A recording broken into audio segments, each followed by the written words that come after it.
Welcome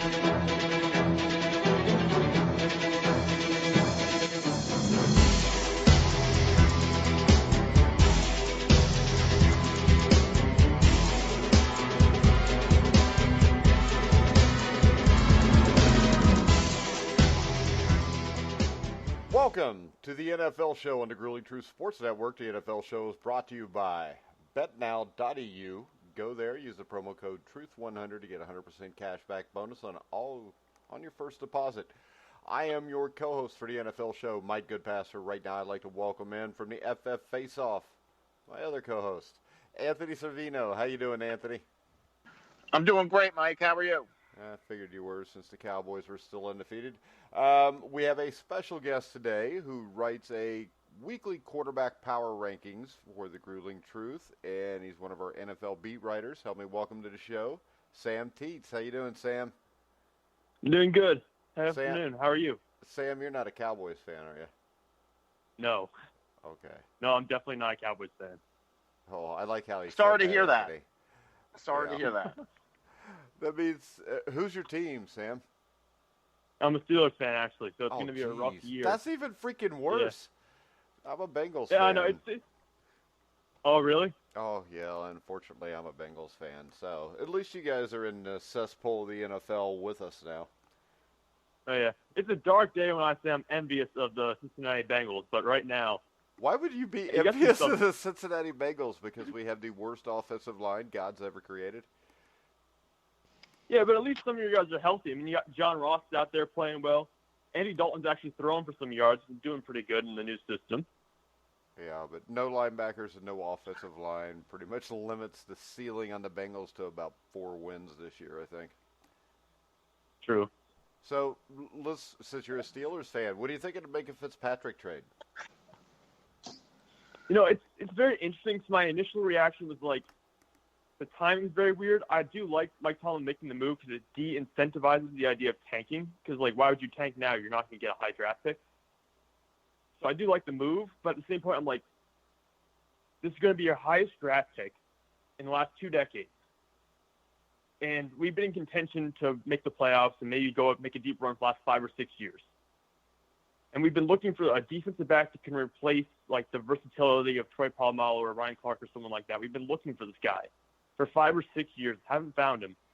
And now that our QB is on IR and Antonio Brown's in New England and Le'Veon Bell is in New York, we finally decided to make the move to trade the first-round pick to get a good defensive back. So for me, it's just like the timing is so weird that I just wish we had done this 3 or 4 years ago for someone else. Like, I just don't know why we waited so long to make a move like this. Do you think maybe there's a lot more money free now? Maybe that's why they made the move? Yeah, perhaps. But at the same point, Fitzpatrick, because he's on his rookie deal, is only in his second year. It's not going to cost much to get this guy. It's a pretty unique situation with him because he is so young. But it's just very frustrating, like, to finally make that move, to finally take a chance on getting someone who can play in secondary that we've been struggling with for a little while now. And to finally make that move when there's really nothing to gain at this point in the year, it's just frustrating. All right, what's your take on Mason Rudolph? Do you think he could possibly be the guy? I like Mason Rudolph, honestly. He did really well in the touches he took last game. His one interception really wasn't his fault. Dante Moncrief let the ball go right through his hands and it bounced right off of him and got picked off. So really, he went like 12 for 19, 2 touchdowns. He looked pretty good. And he looked good all preseason. Good enough for them to trade away Josh Dobbs to the Jacksonville Jaguars. So I liked what I saw from him, honestly. I think he can be a good player. I don't think he's going to be like Ben. Like, Ben led the league in passing yards last year. He's not going to be able to do something like that. But I think he can be a solid player. The ceiling for Pittsburgh, maybe 6 or 8 wins, in my opinion. But so a good, decent year, but nothing great, in my opinion. All right, let's go ahead and look at these quarterback rankings, and we'll just start off at the top. Anthony, I know you're looking at them right now. At least I hope you are. I would think that the first 4 I'm good with, but what do you think, Anthony? First 4 pretty good for you? Yeah, I have no real qualms about Patrick Mahomes and Tom Brady, Russell Wilson, and then Aaron Rodgers rounding out the top 4. Not at all. All right, but we get to 5. Sam, defend Phillip Rivers for me. Philip Rivers is an interesting character to me because Philip Rivers is a very week-to-week guy, in my opinion. Some weeks he goes off, he'll throw like 3 touchdowns, 300 yards, but he also makes those mistakes sometimes. Like you see the 1 interception this week, no touchdowns. He has games where he just looks like a different player. There's times where you see that guy who I think could be a future Hall of Famer. There are times where he's more on like towards the Eli Manning end of the spectrum, where he struggles. And this week, a 73 quarterback rating, that's not good. But I do think overall it does take into account what I thought they were going into the season and their performances from prior weeks as well. So it kind of like builds on itself. I do think Rivers is up there towards the top 10, but I could see him sliding down easily if his poor play continues. All right. What's your take on Philip Rivers, Anthony? Listen, Philip Rivers, definitely on the back end of his career, Hall of Fame quarterbacks, but there's no way I can put him as the 5th best quarterback right now in the NFL. A couple of years ago, I feel like Philip Rivers, despite the injuries and despite everything that's going on in Los Angeles, would have went into Detroit and left with a win. And I don't know if Phil Rivers has enough to make it happen and overcome all of the deficiencies with the Chargers right now. So, yeah, I definitely disagree with him being in that spot. All right. A guy I want to bring up that I think you've got too low, Sam, is Dak Prescott. And there we go. Number one, I mean, Dak Prescott's been pretty successful up to now, and he's played great so far this year. Yeah, he's definitely trending up. If he continues doing what he's doing now, he'll be like around that 5th, 6th, 7th spot for sure because he had a perfect passer rating in the first week and then comes out 26 completions on 30 attempts last week, 3 touchdowns. I mean, he's really lighting it up. And I think this offseason works out great for him because that contract, every time he goes out there now, that contract he's going to get, it just keeps climbing higher and higher. Jerry Jones is really going to have to dig into his pockets to pay him out. Yeah, and I do like my rating. I think this. I would put Dak Prescott at number 4, and I would drop Aaron Rodgers to number 5. You just don't like Aaron Rodgers, Mike. I don't like anything that has anything even remotely to do with the Green Bay Packers. But I like Aaron Rodgers. But let's face it, they've scored, 30 points in 2 games? I mean, the Aaron Rodgers thing here, I think, is based mainly off what he's done in the past.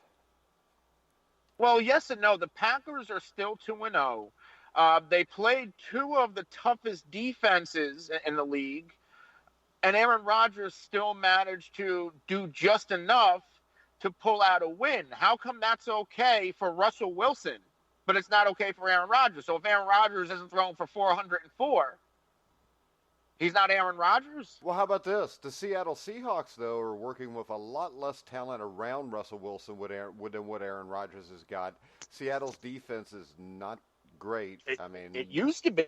It used to be great, and that was good enough to put Russell Wilson in the top 3. Well, how about this, though? Last year it wasn't good enough, and Russell Wilson still had his team in the playoffs.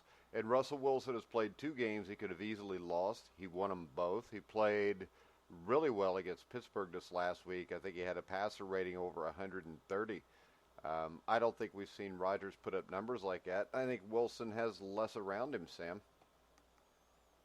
No, I totally agree with that. Russell Wilson's playing right now with Tyler Lockett and DK Metcalf. And while both those are good pieces, Aaron Rodgers has Devontae Adams. It's entirely different. Adams is a guy who can go out there and get you 1,400 yards and 12 touchdowns a year. He's a really good receiver in this league. He's only getting better.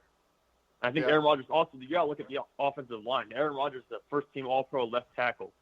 And Russell Wilson, his offensive line, he gets sacked like 4 or 5 times a game. So I think definitely Aaron Rodgers is more around him.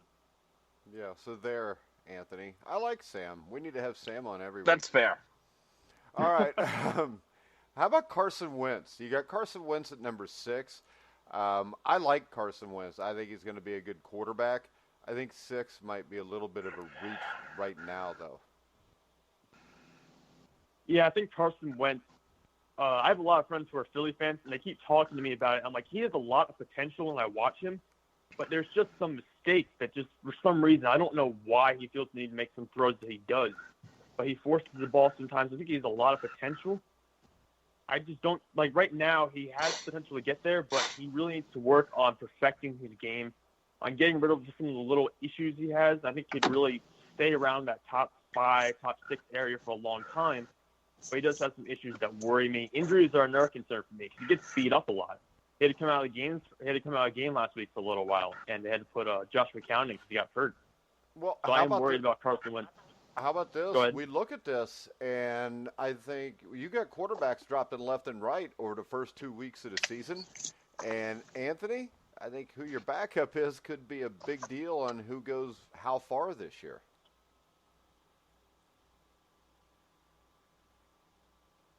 Anthony? Week 2 was really crushing for the starting quarterback position in the NFL when you consider the injuries.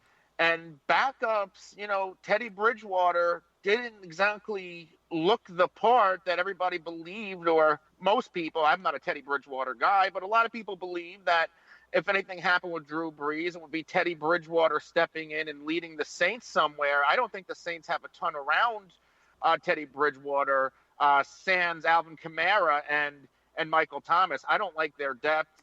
I like Mason Rudolph, another player that's going to see a lot of playing time for the rest of the season with Ben Roethlisberger out.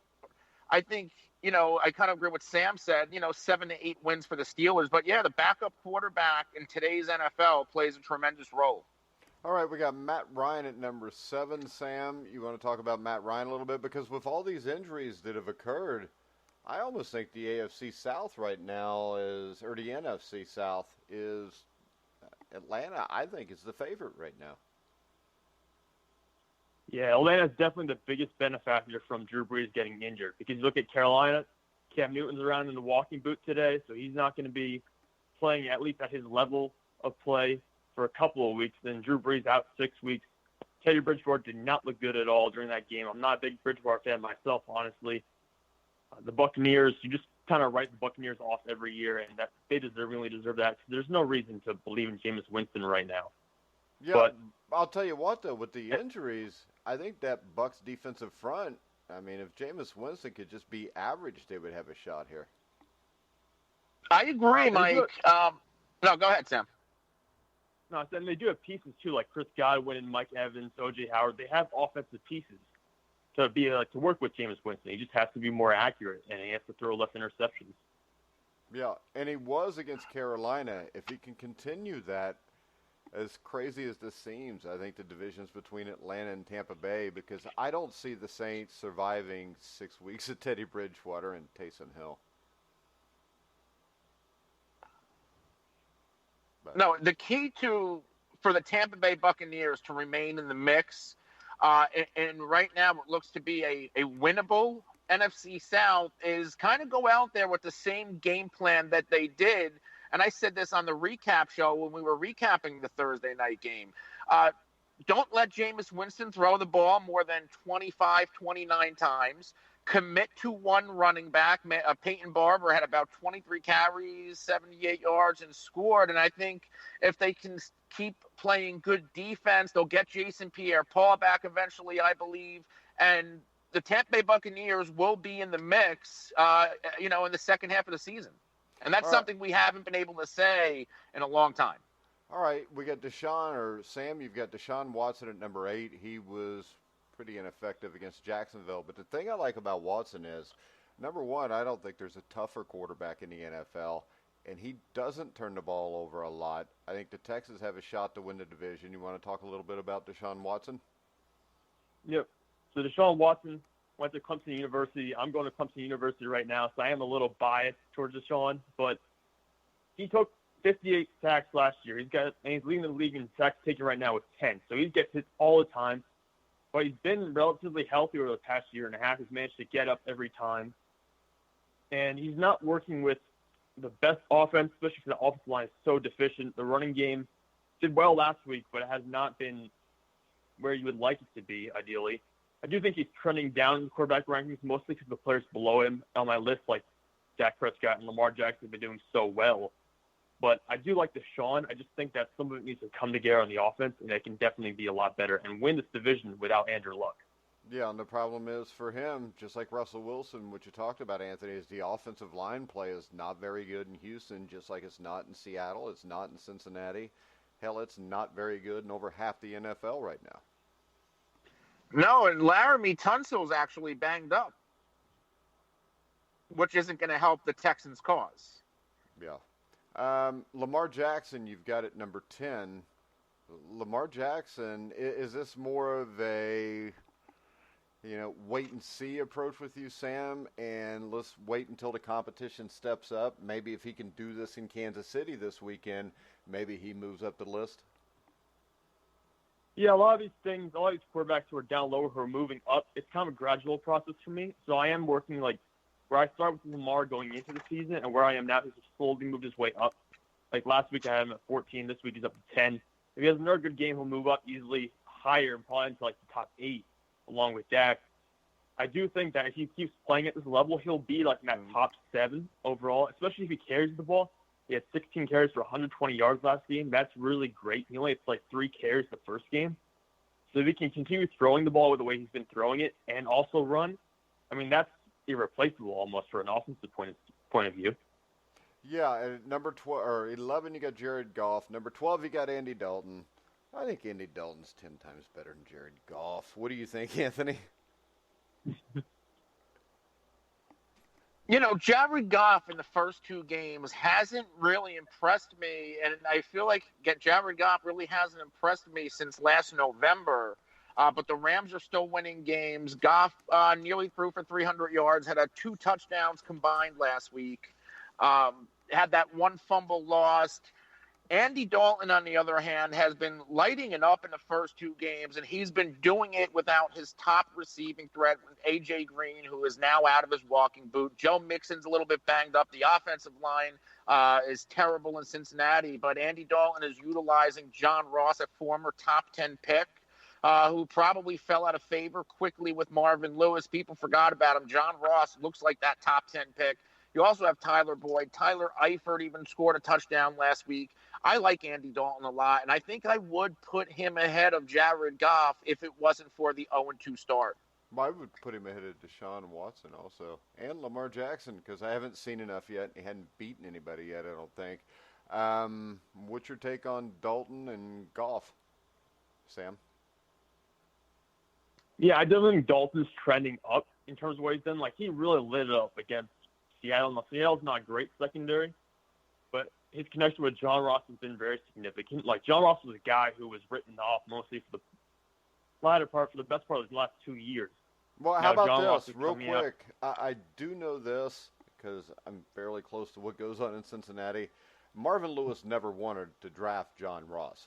So Marvin Lewis was never going to give John Ross a chance anyways. Yeah, well, in Zach Taylor's system, it appears John Ross is really starting to make Marvin Lewis look like a fool then, because he's really come out. Oh, Marvin Lewis does that all by himself, Sam. Yeah, no, Dalton looks great. I'm like, this is an entirely new offense. This is an entirely new version of Andy Dalton. It looks terrific through 2 weeks. The only issue is they have to win games. And I think you got to look to the defense a little bit for that. The defense has to be able to hold up and really help out this offense, because the offense is putting up numbers. Like, they just have to be able to hold the other teams down a little bit. Yeah, but the other problem is this: with no offensive line, they don't run the ball at all. They can't run the ball. Even with Joe Mixon, he can't run the ball. I think he was 11 carries for 17 yards. The Bengals organization basically has screwed this up, and the offensive line has gotten worse every year for the last 5 years, which leads you to getting humiliated by the San Francisco 49ers. Next up, 13, you got Baker Mayfield. 14, Derek Carr. 15, Matt Stafford. What's your take on Baker Mayfield? Because I didn't think he looked that good against the Jets either. No, he really didn't. A very low completion percentage, which really surprised me. And that's coming off the back of 3 interceptions in week 1. The only reason he's actually up this high is because a lot of guys who are in that mid-level did pretty badly. Like Kirk Cousins was a guy I had higher last week. Kirk Cousins fell down a little bit. So the reason he's so high is a lot of those guys who I had above him, Derek Carr too. I thought Derek Carr would do better this week than he did. Those guys all kind of fell down a little bit, and I kind of pushed Baker Mayfield up. So in this case, it wasn't really Baker Mayfield doing well so much as it was other quarterbacks who were ahead of him doing poorly. And also you have to look at injuries to Drew Brees, Big Ben, Cam Newton, all push Baker Mayfield up a few spots. Yeah, because the thing that stands out to me, Anthony, is looking at this list. I mean, once you get past, number 12, 13, the rest of the NFL is really average at the quarterback position. Yeah, I mean, there's a few players that I think I would bump up this list, like a Matthew Stafford and Jimmy Garoppolo. But yeah, after maybe the top 15, including those two players for me, there's a pretty significant drop-off. Yeah, and when we look at Derek Carr, I think Derek Carr is just stuck in a bad situation, Sam. I don't think he's a bad quarterback, but they don't have much for him to throw to once you take Antonio Brown out of the equation, which was taken out before camp even started. Yeah, he's really got the short end of the stick on this one. Derek Carr, people forget, Derek Carr made 3 straight Pro Bowls. People forget about that. And even last year, his numbers weren't that bad. It's just that people don't view Oakland very favorably right now.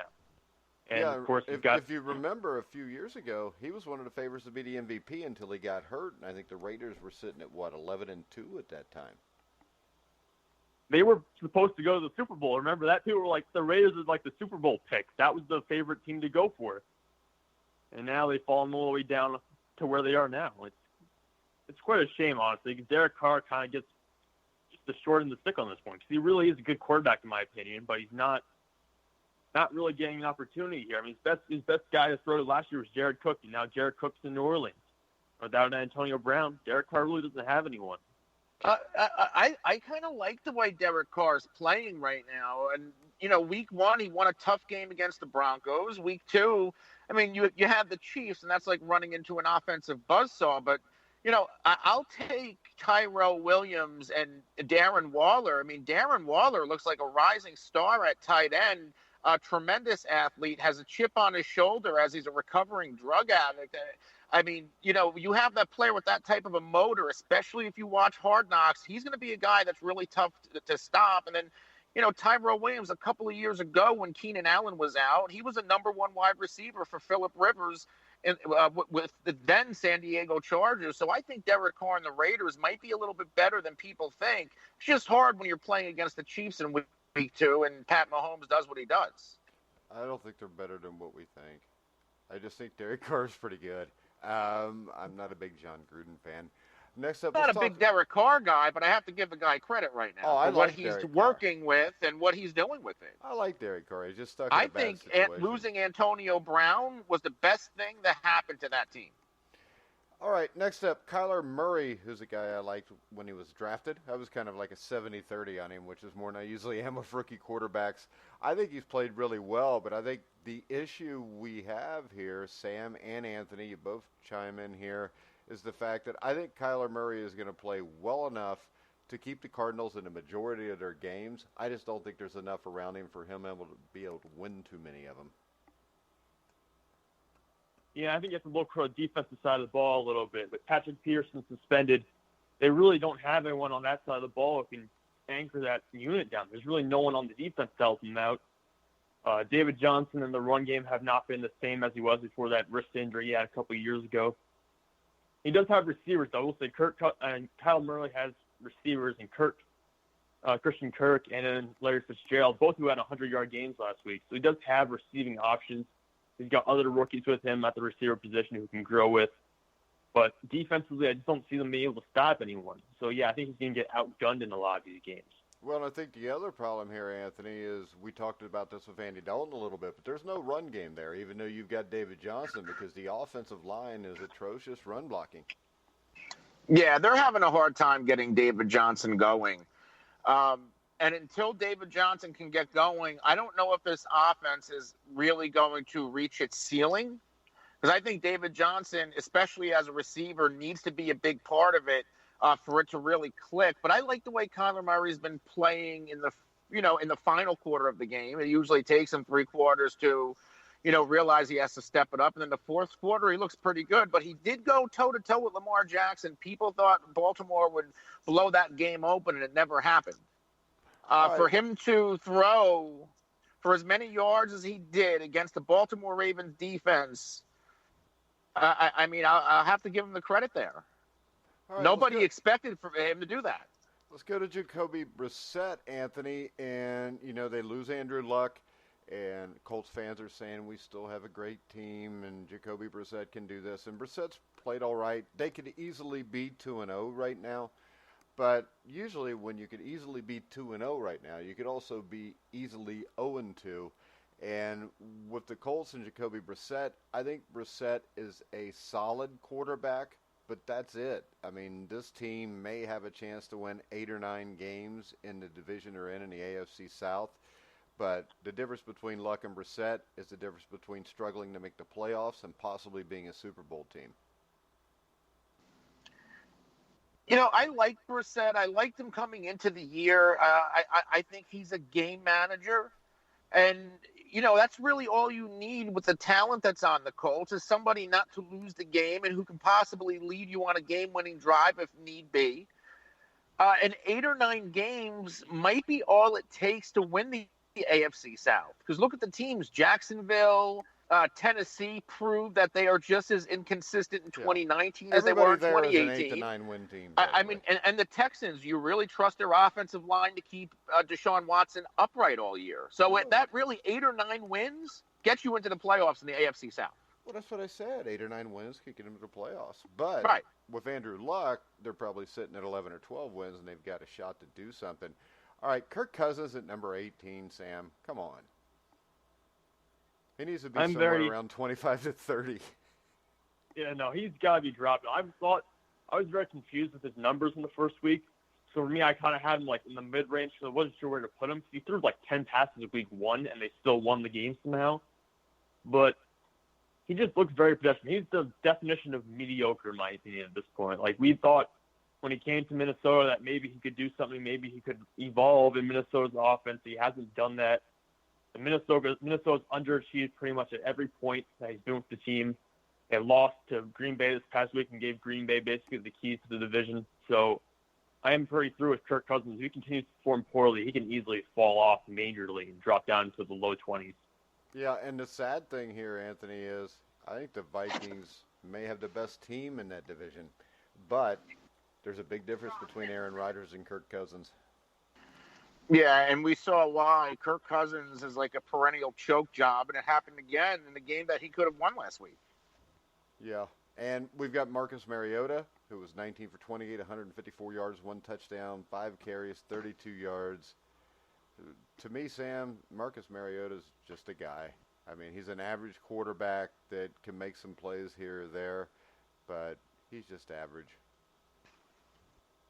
Yeah, it'll be interesting to see what Tennessee does with him. He's in his 5th year of his rookie contract, so he's done. He's a free agent after this year.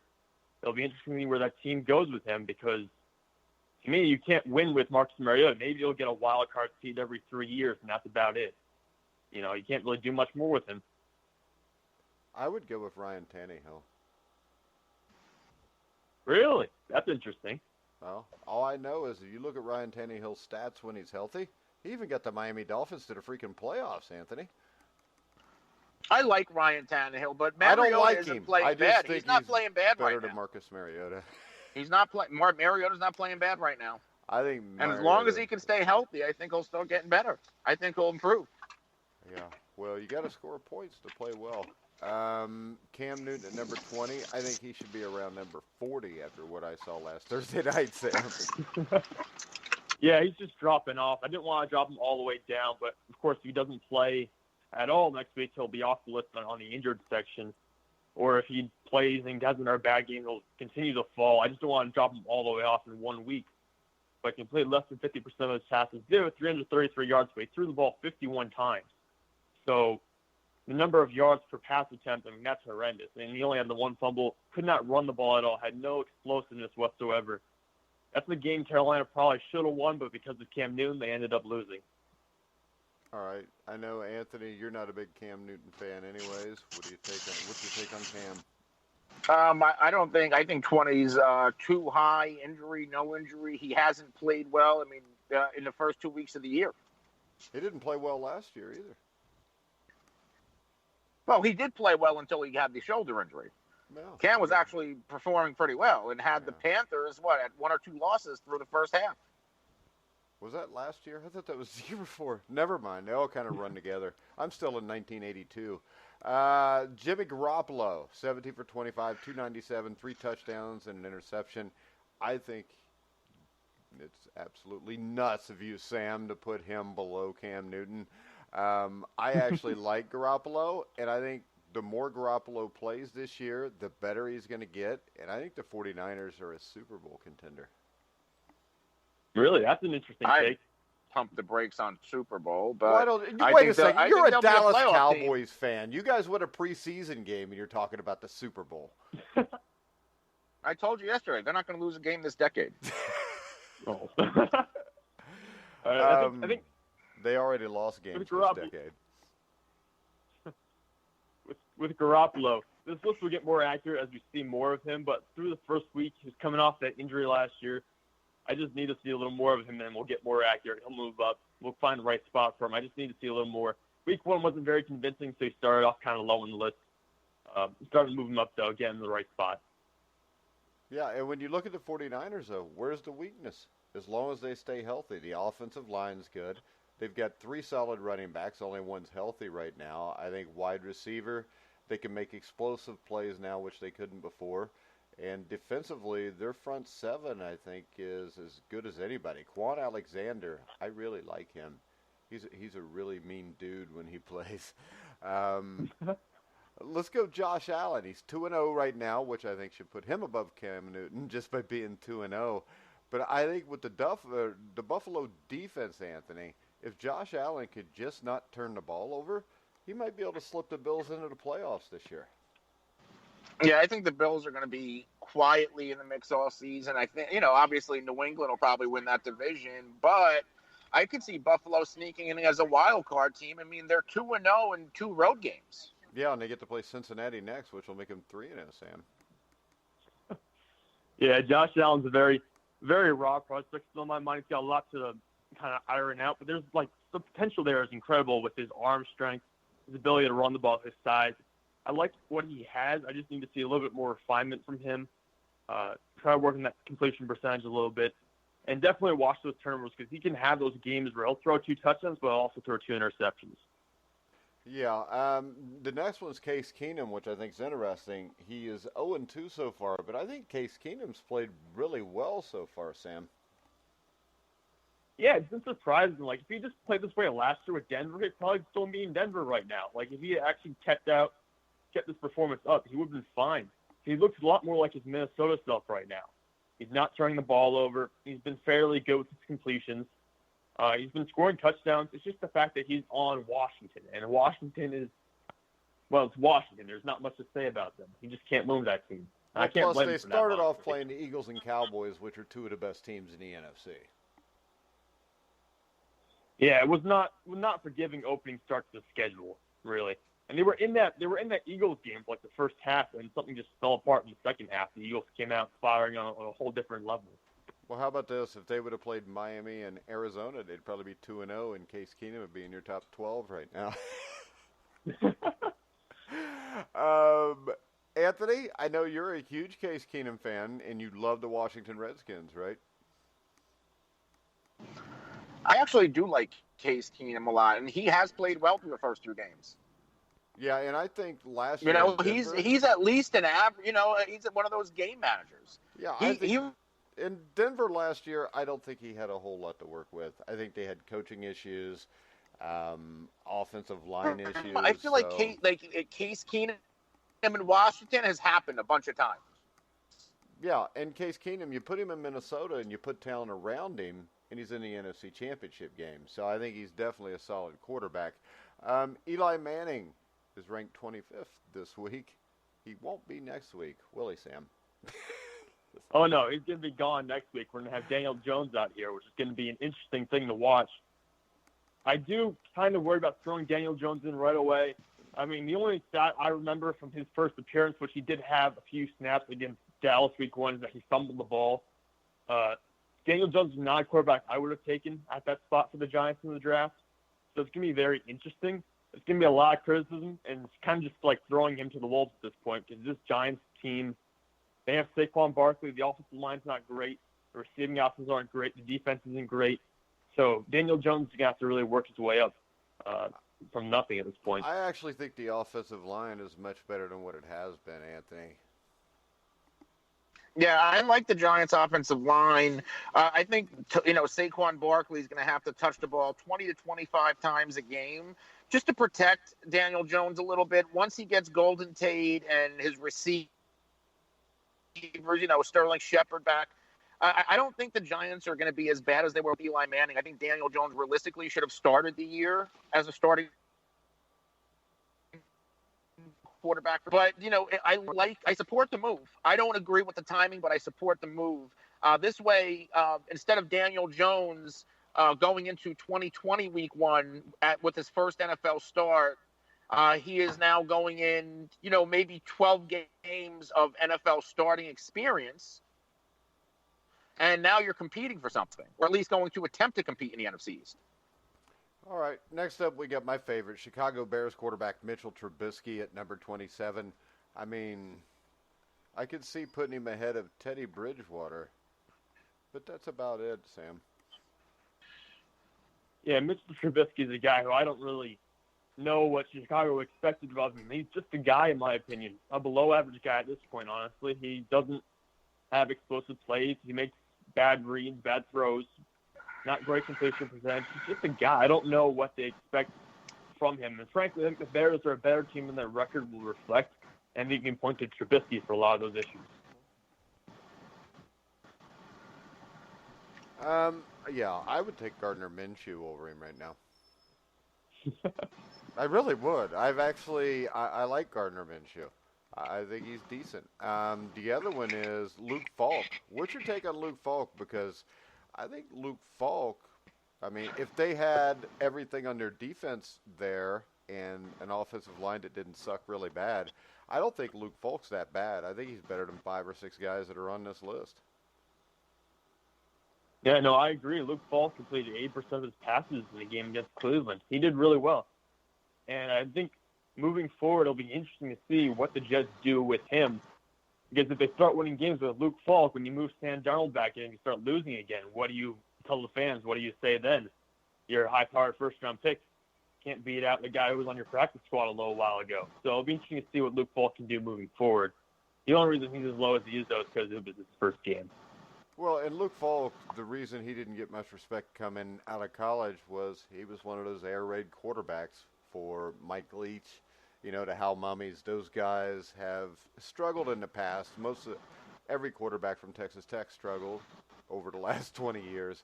So I think that had a little bit to do with it, too, because at Washington State, he's not really throwing the ball down the field a lot. He's just trying to get the ball out of his hands real quick. So, do you follow college, Sam? I do follow college. So, right now, yeah, I do follow. Who would be your number one quarterback coming out next year? That's hard because there's the 3 names everyone brings up are like Fromm and Herbert and Tagovailoa.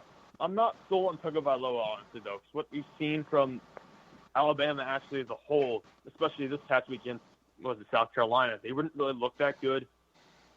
Even Trevor Lawrence, who I know can't come out this year, but he hasn't looked great to me either. I'm not really trusting all the crop of quarterbacks at the college level. Even though it's an exciting group, I don't really know how well they'll transfer to the NFL.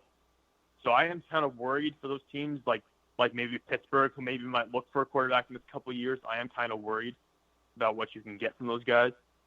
If I had to go with one, though, I would still take I'd probably take, honestly, Justin Herbert. Even though I know he's not great, I don't love him. I think he'll probably perform better than Tagovailoa at the NFL level. Really? So you don't think the fact that Herbert's soft and can't read coverages is not a big issue? No, it's an issue, but I just don't – for some reason, maybe it's just a Clemson fan in me, and I'm just, reminiscing about the championship game over and over again. But I just don't trust Tagovailoa. It's just a bad feeling. Yeah, but Tagovailoa, we did watch in a championship game the year before that winning. Correct? That's true. And yeah. Also, I will say this. I think the problem you had last year for Tagovailoa which nobody believed at the time. But if you listen to the college football preview show that we did, where I picked Clemson to win the game by 3 to 4 touchdowns, and I was mocked, Clemson just had a much better team than Alabama. They were more complete. They had the better defensive line, which is always huge. And, Trevor Lawrence isn't a half-bad quarterback. I'm not sold on Lawrence. I'm not sold on Tua either. But I think that if you gave me a choice over the next 2 years, each year, who the number one guy is, I'd take Tua now, and I would take Lawrence the next year. I think that they're better than Justin Herbert. And I think we watched what Justin Herbert is. He's a product of the system Oregon has. He's a product of playing against poor Pac-12 competition. He played great against Auburn for about 2.5 quarters, and then he pissed his pants. I mean, that's what Pac-12 schools do when they play real football teams. Yeah, fall apart in the second half. But I do think, well, I might be biased against Tagovailoa. I don't like him personally, but I think he would be the guy who would go number one if, we had to do a mock draft right now and I have to put money on who would be taking number one overall next year. I would say probably Tagovailoa. Yeah. Anthony doesn't watch college football. Oh, he doesn't? No. No, I don't. It's fun. It's a fun show. Really. I mean, I try to get into it, but it's tough. Why is it tough? Because there's no fantasy football for college? There is a little bit of. You can play daily fantasy for college. I like the pro level better. I was college with the NBA too. Well, I prefer the NFL just because of the fact that for the first 4 weeks of the college football season, there's 2 decent matchups, and everything else is Alabama A&M playing Alabama, and that gets a little bit old. Plus, let's face it, I live in Indiana. I'm an IU fan. College football season's not my favorite. But last week, last week we did only lose 52-10 to Ohio State. Yes, when that's the highlight of your week, it's probably not a great time. Yeah. I am originally from. Go ahead. I'm originally from New Jersey. So our school, our football school in the state is Rutgers. So I'm I don't want to go to Rutgers. So I came down to South Carolina to go watch Clemson games instead. I'm I'm not sticking around for Rutgers. Well, nobody wants to go to Rutgers. Was that Piscataway, New Jersey? Middle of nowhere, New Jersey, pretty much. Yeah, I don't know. Rutgers, well, they were good for a little while when they had Greg Schiano. Yeah,